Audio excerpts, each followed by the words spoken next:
1940s के आंध्र प्रदेश के छोटे से गांव ताड़ेपल्ली में एक छोटे बच्चे कलाम अंजी रेड्डी ने अपने पिता को जड़ी बूटी की गोलियां पीसकर गरीबों में बांटते हुए देखा। उसी पल एक सपना जन्मा, दवाई हर किसी का अधिकार हो, सिर्फ अमीरों की नहीं। यही सपना आगे चलकर डॉक्टर रेड्डी लेबोरेटरीज की बुनियाद बना।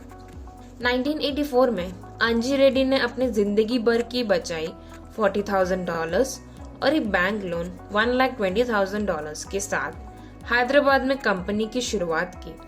ये सिर्फ एक फार्मास्यूटिकल कंपनी नहीं थी, बल्कि एक क्रांति थी महंगी हेल्थ केयर के खिलाफ, सस्ती और उपयोगी दवाइयों के पक्ष में।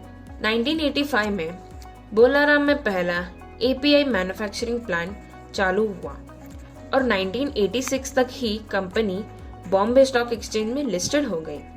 मिथाइल डोपा का एक्सपोर्ट शुरू हुआ और इंटरनेशनल मार्केट का दरवाजा खुला। 1991 में ओमेप्राजोल, एक ब्लॉकबस्टर अल्सर की दवाई, ने कंपनी को ग्लोबल स्टार बनाया।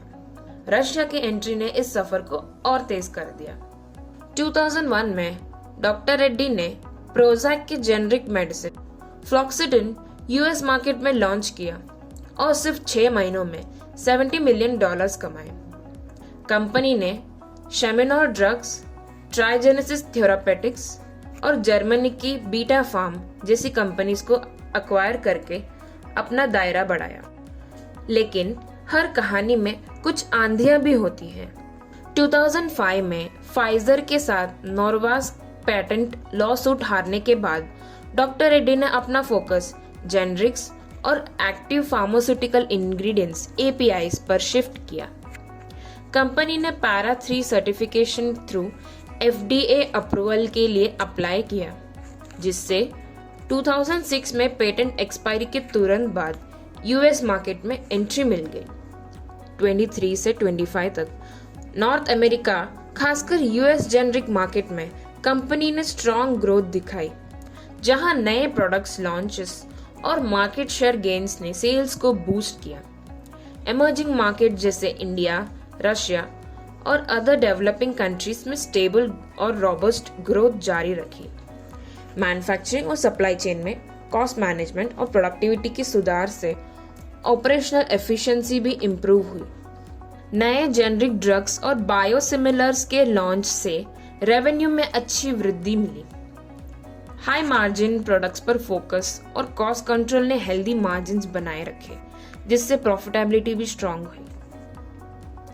कुछ ब्लॉकबस्टर जेनरिक और बायोसिमिलर्स की डिमांड बढ़ने से सेल्स में अच्छा जंप आया। कंपनी ने ऑपरेशनल और सप्लाई चेन कॉस्ट को कम करने पर लगातार फोकस बनाए रखा।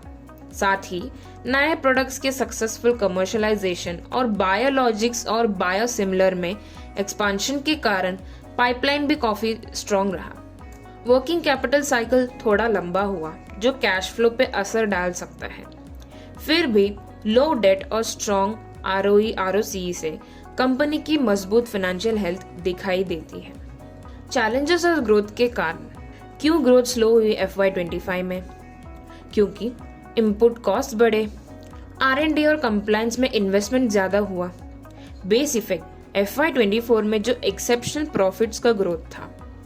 इन्वेंट्री और रिसीवेबल्स में कैपिटल फंसा, पर कंपनी फिर भी अच्छा क्यों कर रही है?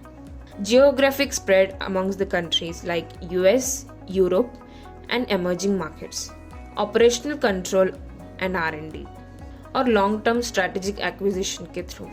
अंत में ताड़ेपल्ली के एक छोटे से सपने से लेकर 1,03,285 करोड़ के मार्केट कैप मई 25 का ये सफर किसी एपिक कहानी से कम नहीं। डॉक्टर रेड्डी लेबोरेटरीज ने देखी कि एक भारतीय फार्मास्यूटिकल कंपनी भी दुनिया के मंच पर ना सिर्फ टिक सकता है, बल्कि छा भी सकता है। Glasba Financial Services, for all your financial needs.